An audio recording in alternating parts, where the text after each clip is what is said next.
Night எல்லாமே எடுத்து வச்சுட்டு காராமணி ஊற வச்சேன், ரைஸ் வந்து எடுத்து வச்சு, வெஜிடபிள்ஸ் எல்லாம் எடுத்து வச்சேன். கடைசியில் பார்த்தா காலையில் எழுந்து வரும்போது கேன் எம்டியாக இருந்தது. சரி, முதல்ல அந்த வேலையை பார்ப்போன்னு கேன் எல்லாம் ஓப்பன் பண்ணிவிட்டு தண்ணியை நல்லா கெட்டலில் காய வச்சுட்டு ஃபஸ்ட்டு தண்ணி குடிச்சிட்டு அதுக்கப்புறமா தான் எல்லா வேலையுமே பார்ப்பேன். என்னுடைய கிச்சனில் எப்போவுமே முதல் வேலையாக குக்கரில் ஏதாவது வேக வைக்கிற ஐட்டம் இருந்தால் அதை முதல்ல செஞ்சுருவேன். அப்போ தான் பார்த்திங்கன்னா எனக்கு நெக்ஸ்ட் வேலையெல்லாம் செய்யறதுக்கு ஈஸியாக இருக்கும்.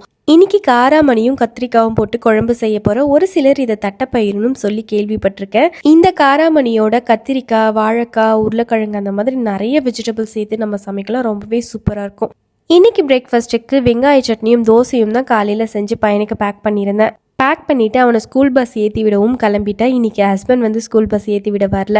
யூஏஇயில் ஃபஸ்ட் ஷோ மிட் நைட் 2:30 மணிக்கு ஷோ குட் பேட் அக்லி படத்துக்காக. அதுக்கு தான் வந்து நேற்று நைட்டு போயிட்டு வந்திருந்தாரு. கரெக்டாக 1:45 வீட்டிலேருந்து கிளம்புனாரு. காலையில் நான் சமைக்கலான்னு கிச்சனுக்குள்ளே வரும்போது தான் பார்த்தீங்கன்னா வீட்டுக்குள்ளேயே என்ட்ரானாரு. செம்ம டயர்டாக வேற இருந்தார். சரி, நீங்கள் கொஞ்ச நேரம் தூங்குங்க, ஏன்னா ஆஃபீஸ் வேறு போகணும் அப்படின்னு சொல்லிட்டு அவர் தூங்கலாம் வச்சுட்டு லஞ்சும் பேக் பண்ணிவிட்டு அதுக்கப்புறம் எழுப்பி அவரை சாப்பிட வச்சு ஆஃபீஸ்க்கும் அனுப்பியாச்சு. இன்னொரு வீடியோவில் பார்க்கலாம். Bye.